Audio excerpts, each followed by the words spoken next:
Hello students, क्या हाल चाल। आज के इस वीडियो में देखने वाले हैं क्लास 10th के मैथ्स के कुछ इंपॉर्टेंट एमसीक्यू को।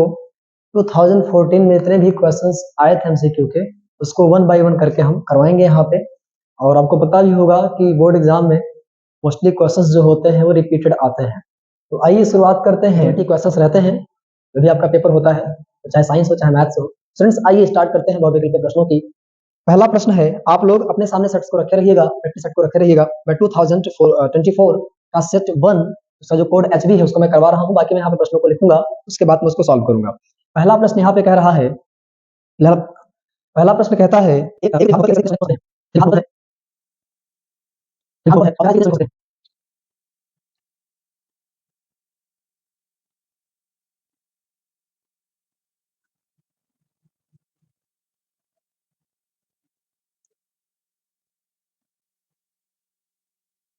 स्टूडेंट्स क्वेश्चन कह रहा है कि एक त्रिघात बहुपद के कितने शून्यक होंगे। तो इसमें आप क्या करेंगे, एक बात का ध्यान रखिएगा कि बहुपद जो होता है इसमें अगर रैखिक है तो ध्यान रखिएगा उसके जो शून्यक होंगे वो एक होंगे। अगर यहाँ पे रैखिक दिया होता तो एक होता, अगर द्विघाती कहे तो दो होगा, अगर त्रिघाती कहेगा तो तीन होगा। इस बात का ध्यान रखिएगा। अगर यहाँ रैखिक कहता तो एक होता, द्विघात कहता तो दो होता, त्रिघात कह रहा है तो थ्री हो जाएगा। तो ऑप्शन नंबर बी हमारा करेक्ट हो जाएगा। ध्यान रखिएगा, मैं इस क्वेश्चन से रिलेटेड क्वेश्चन जो बन सकते हैं उसको भी मैं यहाँ पे बताता हुआ चलूंगा ताकि आपका रिविजन होता रहे अच्छे से। स्टूडेंट्स नेक्स्ट क्वेश्चन में कह रहा है संख्या 140 का अभाज्य गुणनखंड होगा। तो अगर आपको नहीं कुछ भी नहीं आता होगा तो इसको मल्टीप्लाई करके आप चेक कर लीजिए कि इसको मल्टीप्लाई करने पे आ रहा है। अगर आपको गुणनखंड करना आता है तो इसको गुणनखंड कर लीजिए। कैसे करेंगे आप सुनना ध्यान से। 140 को ऐसे प्यार से लिखिएगा, 2 7 जा, उसके बाद 2 35 यहाँ पे हो जाएगा, और 5 को करेंगे तो 7 हो जाएगा, और 7 करेंगे तो 1 हो जाएगा। तो मतलब 2 कितनी बार आ रहा है, 2 आ रहा है 2 बार। उसके बाद 5 वन टाइम आ रहा है, और 7 हिंदी में बोलूंगा 7 एक बार आ रहा है, 5 एक बार आ रहा है। तो देख लीजिए जहां 2 2 बार आ रहा हो, 5 एक बार, 7 एक बार, उसी पे आप टिक लगा दीजिए।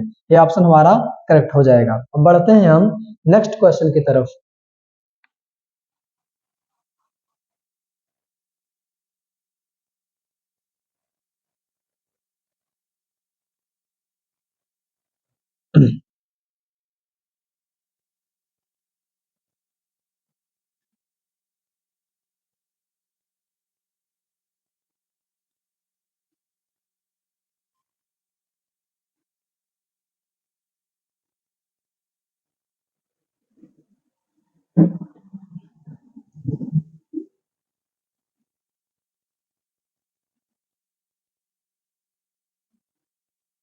स्टूडेंट क्वेश्चन नंबर 3 में कह रहा है भाजक भागफल तथा शेषफल में क्या संबंध होगा। तो मैं ऑप्शन को नहीं लिखा हूं, बहुत ज्यादा हो जाएगा, दिक्कत हो जाएगी। तो यहाँ पर मैं क्या करूं, मैं डायरेक्ट आपको रिलेशन बता दे रहा हूं कि भाजक भागफल शेषफल में क्या संबंध है। तो सुनिएगा मेरी बात ध्यान से।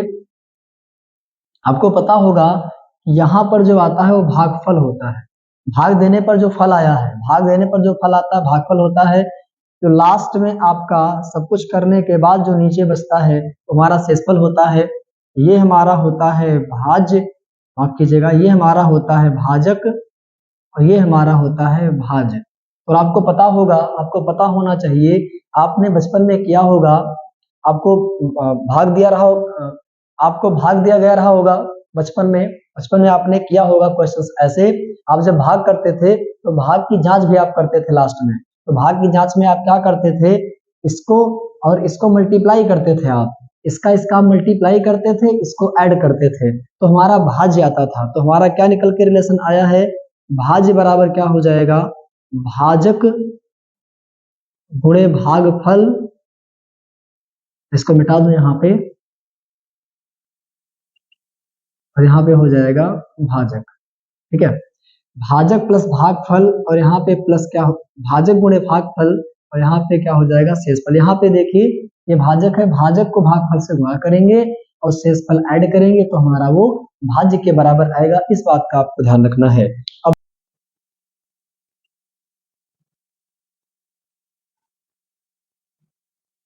तेरी मंद मंद मुस्कनिया पे बलिहार सांवरे, बलिहार सांवरे। चलिए यहाँ पे क्वेश्चन नंबर 4 कह रहा है रैखिक समीकरण दे रखा है कि उनका हल क्या होगा। यहाँ पे 4 ऑप्शन दे रखा है। एक में पहले में दे रखा है अद्वितीय, कह रहा है अद्वितीय। ऑप्शन नंबर बी में दे रखा है इसने इसके 2 हल होंगे। और सी में दे रखा है अपरिमित, अपरिमित रूप से अनेक हल। और डी में दे रखा है कोई नहीं, नन ऑफ दिस। ये 4 ऑप्शन दे रखा है। अब मेरी बात आप ध्यान से सुनिएगा। अगर हमारे पास 2 इक्वेशन दे दे A x B y plus C equal to 0, यहाँ ए वन कर दो, A one B one C one, A two x B two y plus C two. अगर हमें 2 इक्वेशन दे दे और इसके बारे में पूछे, इसके बारे में पूछ रहा है कि समांतर है कि काटेगी कि नहीं काटेगी, जो भी चीजें हैं, तो आपको पता होना चाहिए कि अगर a1 अपान a2, अगर x का कॉफिशिएंट, यहाँ पे x का कॉफिशिएंट को का रेशियो अगर निकालें और अगर वो b1 अपान b2 के बराबर हो जाए, पहले बता दें बराबर नहीं होता, अगर बराबर ना आए तो ध्यान रखना कि हमारी जो लाइन होगी वो इंटरसेक्ट करेगी, प्रतिच्छेद करेगी। और अगर a1 upon a2 equal to क्या हो जाए, b1 अपान b2 हो जाए, तो लाइन हमारी क्या होगी, पैरेलल। लेकिन कब, जब c1 और c2 बराबर ना हो, c1 अपान c2 बराबर ना हो, ये दोनों तो बराबर हो, ये दोनों तो बराबर हो, लेकिन ये बराबर ना हो, तो हमारा क्या होगा, पैरेलल होगा। अगर तीनों बराबर हो गए तो क्या हो जाएगा, अगर तीनों बराबर हो गए तो क्या हो जाएगा, कोई हल नहीं आएगा। इस बात का ध्यान रखिएगा, माफ कीजिएगा। अगर अगर ये तीनों बराबर आ जाते हैं तो अपरिमित रूप से अनेक हल होंगे, तब ये वाला हो जाएगा। अब देख लेते हैं x के आगे क्या है, 1 है। सुनिएगा ध्यान से, x के आगे 1 है, x के आगे -3 है। सॉरी, y के आगे 2 है और यहाँ पर y के आगे क्या है, -6 है। तो यहाँ पर देखा जाए अगर तो ये दोनों बराबर हैं, क्या है, बराबर है। इसको चेक कर लो, क्या दोनों, इनका रेशियो बराबर है, 5/1। यहाँ जब 5/1 लिखोगे तो 5/1 इन दोनों के बराबर नहीं होगा। मतलब लाइन कंडीशन कौन सी आ रही है, ये वाली कंडीशन आ रही है, मतलब कि पैरेलल। कोई हल नहीं होगा, ना द्वितीय हल होगा, ना 2 हल होगा, ना अपरिमित रूप से अनेक हल होगा। ऑप्शन नंबर क्या हो जाएगा हमारा, डी हो जाएगा। एक भी हल नहीं आएगा, इस बात का ध्यान रखिएगा। तो आई होप ये कॉन्सेप्ट आपको क्लियर हो गया होगा। बढ़ते हैं नेक्स्ट क्वेश्चन की तरफ। इस तरीके से प्रैक्टिस करवाने से आपका ये बेनिफिट रहेगा कि एक क्वेश्चंस के थ्रू आप कई सारे कॉन्सेप्ट को आप जान पाएंगे। तो बने रहिएगा जब तक आपका एग्जाम नहीं हो जाता है। बाकी एग्जाम के बाद आप मन करेगा तो बने रहिएगा, नहीं तो आप चले जाइएगा, ठीक है। हाँ, आ गए हो अगर श्याम इस मोड़ पर, हमसे मिलने मिलाने का वादा करो। समांतर श्रेणी -5 -1,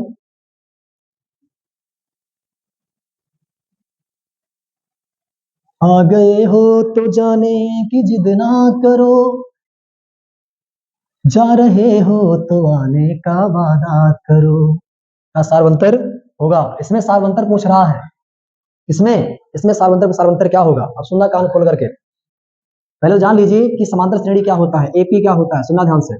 ऐसी सीरीज जिसमें अगर हम अगल बगल वाले टर्म को उठाएं, अगल बगल वाले टर्म को उठाएं और घटाएं उनको, ठीक है ना, मतलब कि बाद वाले टर्म को पहले वाले टर्म से घटाएं, तो अगर सेम नंबर हमेशा हमें मिल रहा है तो क्या होगा, हमारा एपी में होगा। जैसे 3 5 7 9, ठीक है। उसके बाद यहाँ पे ले लिया 1 5, मतलब 1 5 9 13। ये देखिए 5 को घटाया 3 से तो 2 आया, 7 को घटाया 5 से 2 आया, 9 घटाया 7 से 2 आया, 5 को घटाया 1 से 4 आया, 9 को 5 से घटाया 4 आया, 13 को 9 से घटाया 4 आया। सेम से मिल रहा है, ध्यान रखना, दूर वाले को नहीं, बगल बगल वाले को। इसको इससे घटाओ या इसको इससे घटाओ या इसको इससे घटाओ, बाद वाले को पहले वाले से घटाना है। अगर सेम मिलता है तो हमारी एपी होगी। या सारवंतर निकालना है तो इसको इसमें से घटाना है। -1 लिखिए, -5 लिखिए, क्या हो जाएगा, -1 + 5 इक्वल टू क्या हो जाएगा, 4 हो जाएगा। आई होप क्लियर हो गया होगा। तो ये हमारा, मैंने ऑप्शन नहीं लिखा माफ कीजिएगा, यहाँ पे 4 हमारा आंसर आ जाएगा। ऑप्शन आप लोग कोई बना लीजिएगा, ठीक है। लिखा नहीं था, सॉल्व कर दिया, कोई दिक्कत नहीं है। मैं यहाँ बता दे रहा हूँ, हमारा ऑप्शन नंबर डी सही है, डी में 4 आ रहा है, इस बात का ध्यान रखिएगा। Sorry for this mistake. तो आगे बढ़ते हैं, टेंशन बिल्कुल मत लीजिए, बिंदास तरीके से पढ़िए, नंबर अच्छे आएंगे, परेशान बिल्कुल मत होइएगा। मुझे पता है साल भर आप लोगों ने मौज किया होगा, हाँ, कोई नौता नहीं छोड़े होंगे। ये क्वेश्चन नंबर 5 है, शादी विवाह मुंडन छेदन कोई बचा नहीं होगा आप लोगों से। ax² + bx + c = 0 कह रहा है, इस द्विघात समीकरण का विविक्तिकर क्या होगा, का विविक्तिकर क्या होगा।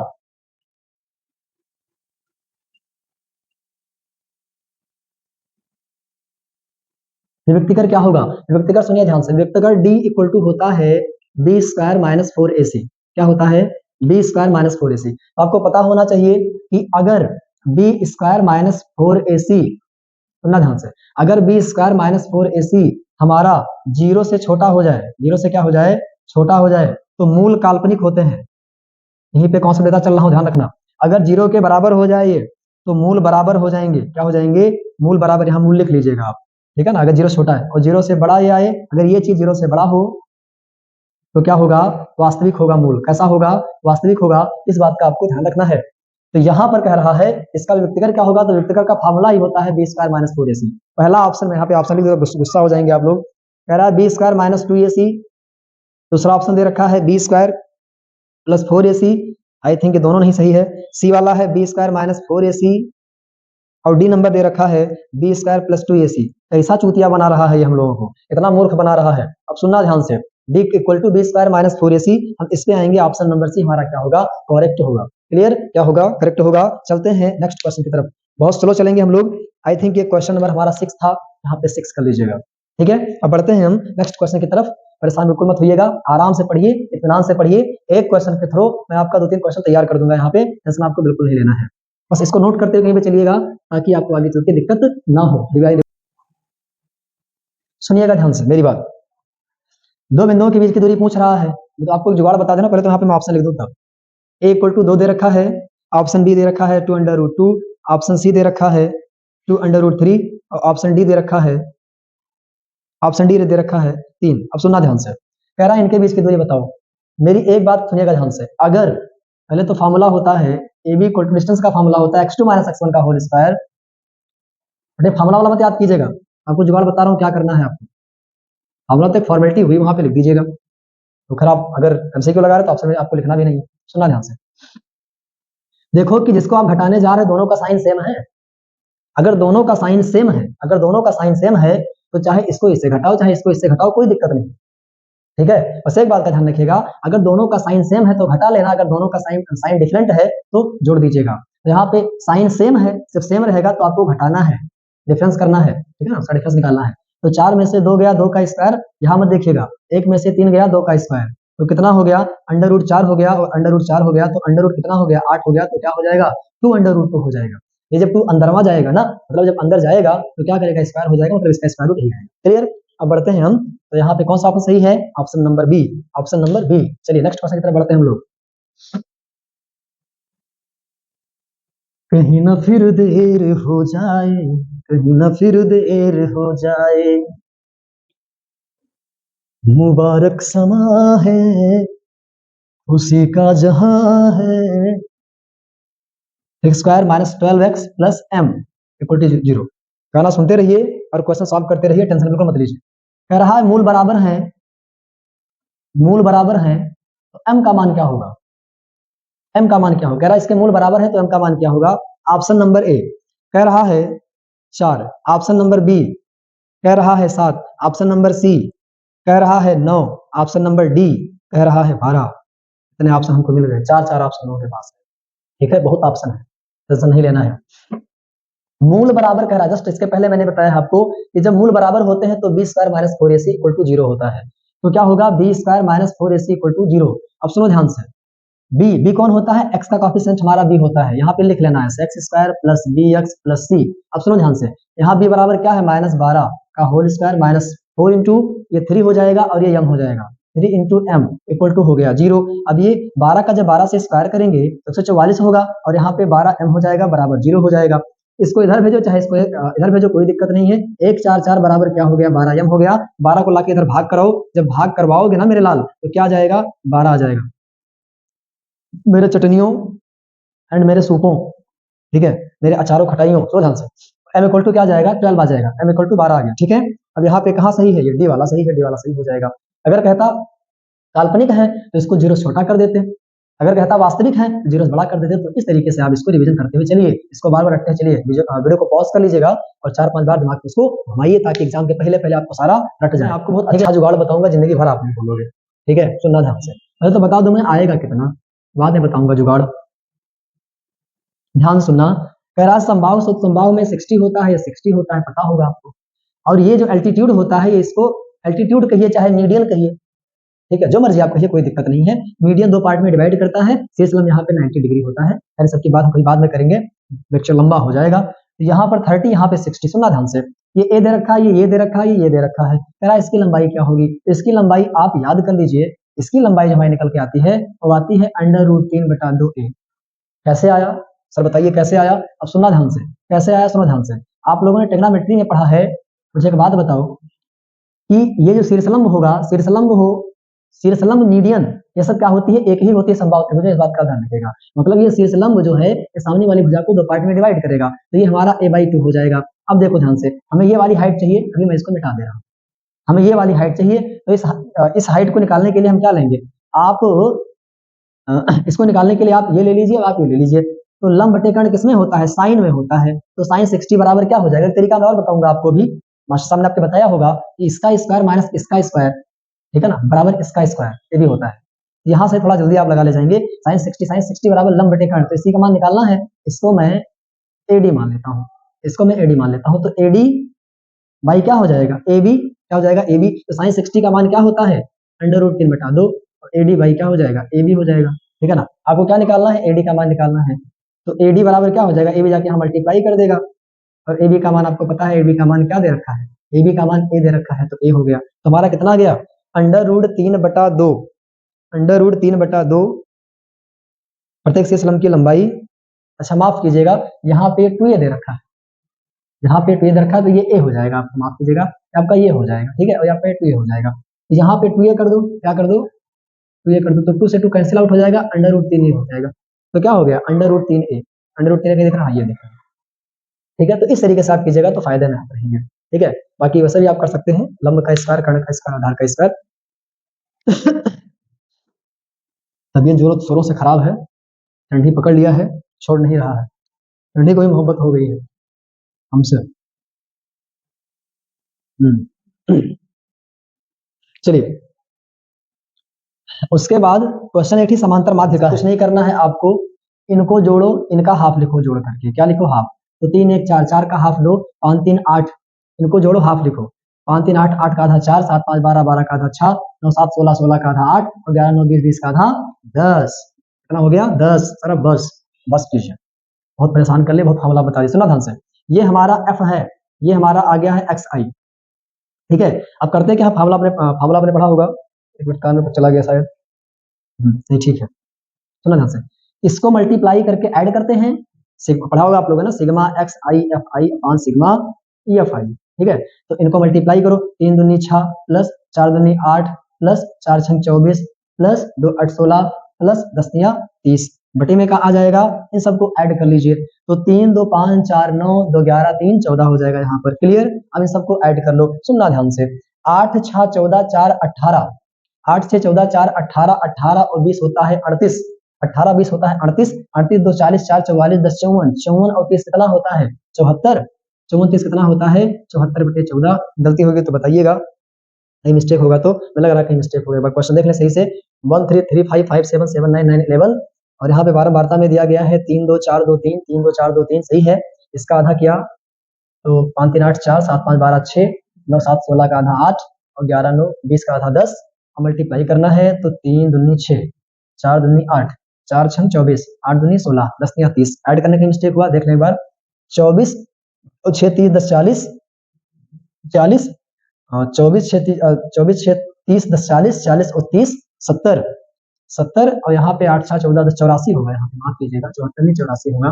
तो 14 6 84 हो गया, तो 6 आएगा। तो ऑप्शन नंबर हमारा डी सही हो जाएगा, ठीक है ना। इसमें ऑप्शन नहीं लिखा हूँ, ऑप्शन नंबर डी हमारा करेक्ट हो जाएगा। तो इस तरीके से हम निकालेंगे, वर्ग अंतराल जो दिया रहेगा उसको ऐड करके उसका हाफ निकालेंगे, हमारा xi आएगा। यह फाई आपका उसके नीचे दिया हुआ है, मल्टीप्लाई कर करके यहाँ पे लिख दीजिएगा, फिर ऊपर f का मतलब जो सम आएगा वो लिख दीजिएगा, आपका क्वेश्चन लग जाएगा। बढ़ते हैं क्वेश्चन नंबर। मौज उठे सागर में ऐसे जैसे कदम उठाए,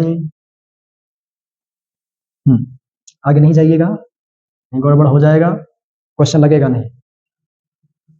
कह रहा है का मान क्या होगा, इसका मान पूछा है, बड़ा ही अच्छा क्वेश्चन, ध्यान रखना। का मान कह रहा है क्या होगा? ऑप्शन नंबर ए दे रखा है 1। बहुत तगड़ा क्वेश्चन बताऊंगा, जाना नहीं है अभी आपको, लास्ट तक बने रहिएगा, लास्ट तक बने रहना है। लाइक सब्सक्राइब ये सब करिए, चाहे ना करिएगा, लेकिन लास्ट तक बने रहिएगा, ध्यान रखिएगा। No like, no subscribe, no comment, only study. सुनना ध्यान से। अगर मैं और क्वेश्चन बता दूं, यहाँ पे अगर लिखा है साइन और नीचे लिखा है कॉस, अगर लिखा है टेन नीचे लिखा है कॉट, अगर ऊपर लिखा है सेक नीचे लिखा है कॉसेक, मेरे लाल सुनना ध्यान से। और अगर इस वाले एंगल को ऐड कर, जीरो नहीं लिखा, ध्यान रखना है, इतनी गड़बड़ हो जाएगा, तुम लोग बकलोल है हम पूरा है। यहाँ पे कुछ भी दिया रहे, इस डब्बे को जोड़ना है, मतलब इस एंगल को जोड़ना। अगर 90 आ जाता है, हम लोग तो हाथ तो नहीं पहुंच गया है, तो हाथ में लगा हुआ है, देखिए थोड़ा अपना फेस बचा के रखिएगा, वहां तक हाथ जा सकता है। देखिए इन दोनों को ऐड करेंगे तो 90 होना चाहिए, इन दोनों को ऐड करेंगे तो 90 होना चाहिए, इनको ऐड करेंगे तो 90, इनको ऐड करेंगे तो 90 अगर आता है, ठीक है, होना नहीं चाहिए। अगर आता है तो आंसर 1 1 1 1 हो जाएगा। 1 कहाँ, यहाँ। क्लियर। साइन अपान कॉस हो, टेन अपान कॉट हो, सेक अपान कॉसेक हो, तो कोई दिक्कत नहीं है। एक बार देख लो कैमरा चल रहा है कि नहीं चल रहा है।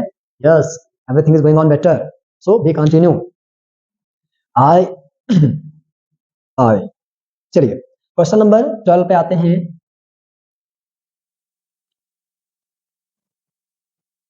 तेरी चाहतें तेरा अंदाज दिल में, cos इक्वल टू 3/2, तो साइन 2a का मान बताइए। तो साइन 2a बराबर क्या होगा। इससे माफी चाहूंगा, थोड़ा गाना सुनते रहिए आप लोग और पढ़ते रहिए, ठीक है, कभी मजा आएगा। मुझे पता है बोर हो जाएंगे आप लोग, है ना, हम लोग से पढ़ने में मन नहीं करता है, तो वैसे है, ठंडी इतनी तेज पड़ रही है, थोड़े आगे बैठे होंगे मुझे पता है, और चाय पी रहे होंगे, समोसा टाइट खा लिए होंगे, है। माइक चल रहा है, हाँ चल रहा है, सब कुछ चल रहा है बढ़िया। सुनो, कह रहा है cos a बराबर √3/2, तो sin 2a का मान क्या होगा। ऑप्शन पहले एक बार लिख दें भैया। एक, b बराबर दे रखा है 0, और c बराबर दे रखा है 1/2, और d बराबर क्या दे रखा है √3/2। नालायकों, पहले तो तुमको वैल्यू याद कर लेनी है सबकी, 30 की, 45 की, 90 की, 60 की, सबकी याद कर लीजिएगा, तभी मजा आएगा। सुनो ध्यान से, cos a इक्वल टू दे रखा है √3/2, तो मुझे बताओ किसकी cos किसकी वैल्यू होती है √3/2, cos किस एंगल की वैल्यू होती है इतना, तो आपको पता होगा cos 60 की वैल्यू, माफ कीजिएगा, cos 30 की वैल्यू होती है। तो 30 के बराबर क्या आ जाएगा, ए बराबर क्या आ जाएगा 30, बराबर कितना आ गया 30 आ गया। तो जब साइन यहाँ पे 30 रखोगे तो 30 गुना कितना हो जाएगा 60, और 60 बराबर क्या हो जाएगा, साइन 60 का मान क्या होता है √3/2। आओ तुमको एक बात और बता दें आज हम, तो ध्यान से, जो cos 30 की वैल्यू, इसमें कितना जोड़े कि 90 हो जाए 60, वही साइन 60 की वैल्यू, जो cos 60 की वैल्यू वही साइन 30 की वैल्यू, जो cos 45 की वैल्यू वही साइन 45 की वैल्यू। ध्यान रखिएगा, अगर इन दोनों एंगल को जोड़ने पर 90 आ रहा है तो इन दोनों की वैल्यू क्या होगी, तभी तो हम काट रहे थे ना इसके पहले, खचा खचा उड़ा रहे थे, वन आंसर और रहा था। चलिए नेक्स्ट क्वेश्चन पे चलते हैं,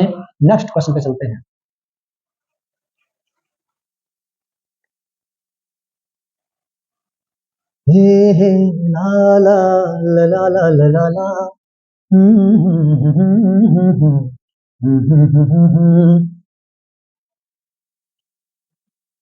कह रहा है का मान क्या होगा। बहुत ही अच्छा क्वेश्चन है, ध्यान रखना, का मान क्या होगा, इसको भी उड़ाते हैं हम लोग विद इन सेकेंड्स, टेंशन मत लीजिएगा।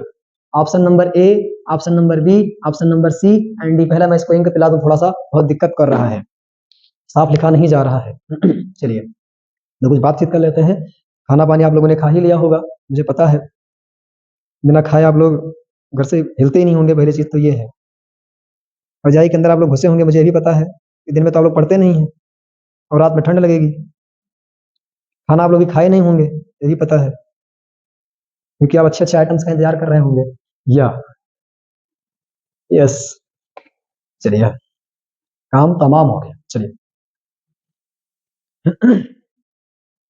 चलिए कह रहा है क्या होगा 1 + tan² अपान 1 + cot², ये कह रहा का मान क्या होगा, का मान क्या होगा, सुनना ध्यान से, जो तुम्हारा मन करे। पहले मैं ऑप्शन लिख दूं यहाँ पे, कह रहा sec², ये फिर कह रहा है -1, फिर कह रहा है cot², ये फिर कह रहा है tan²।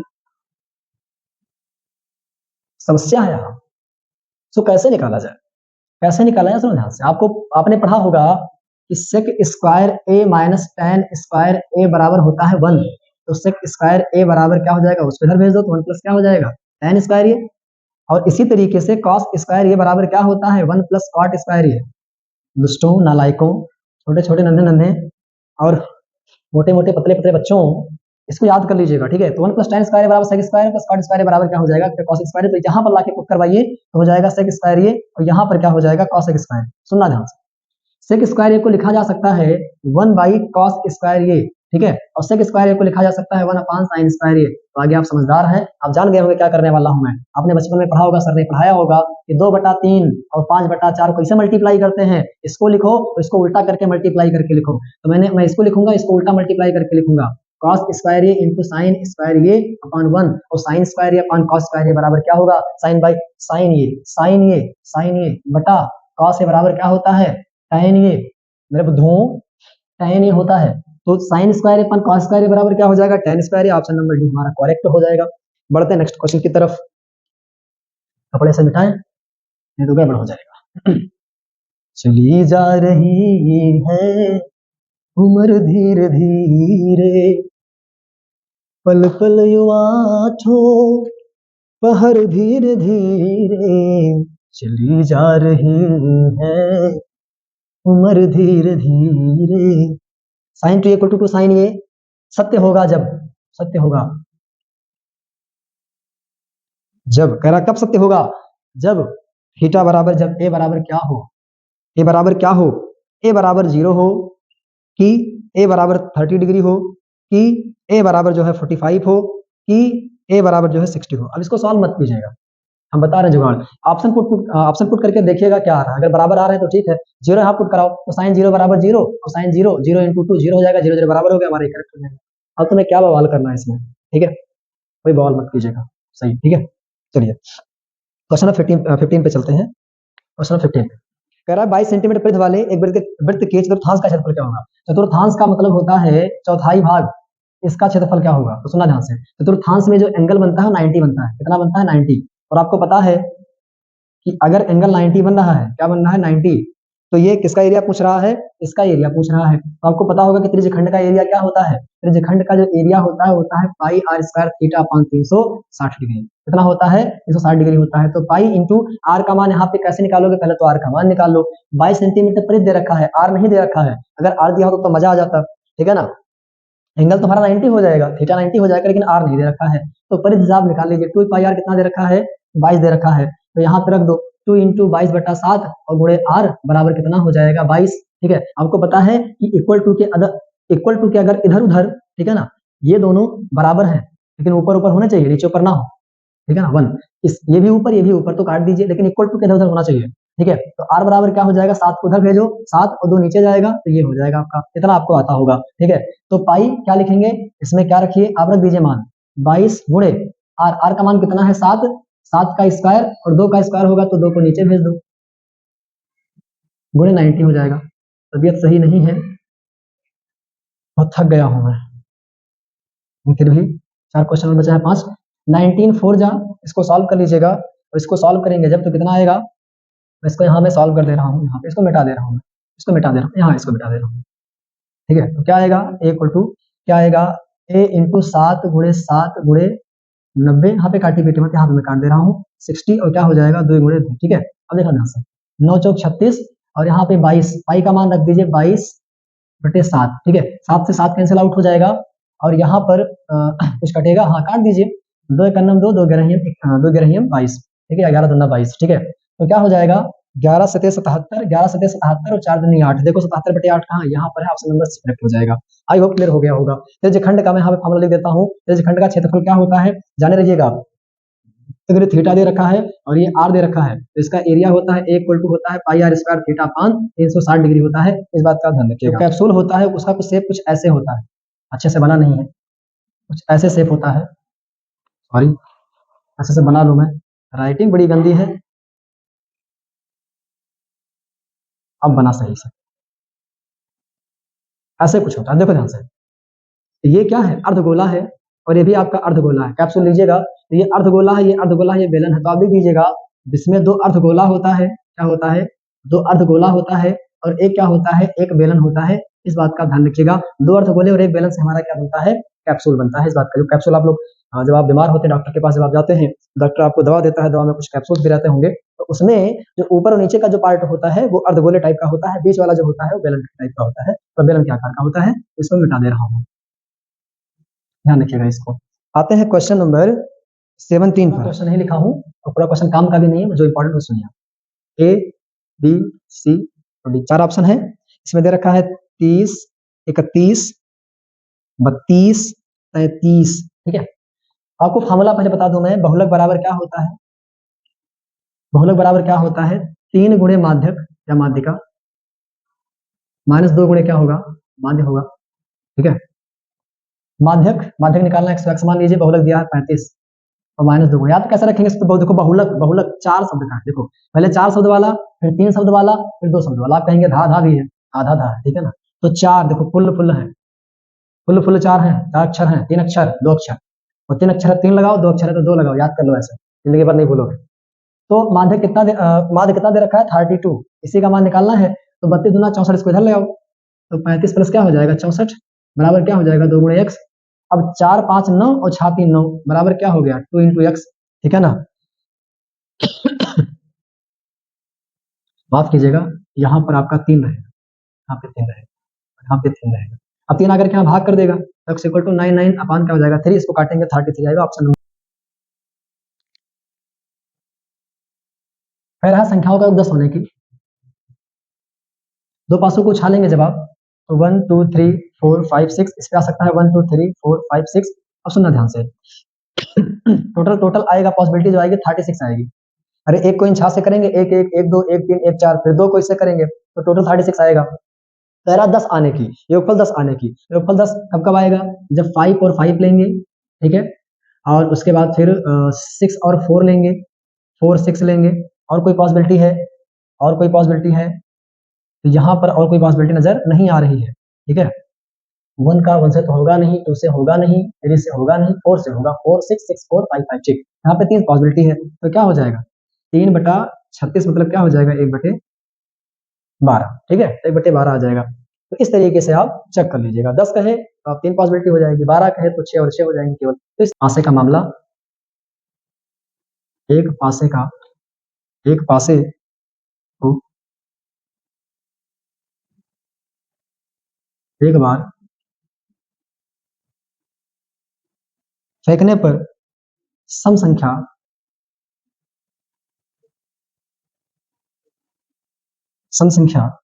प्राप्त होने की प्रायिकता।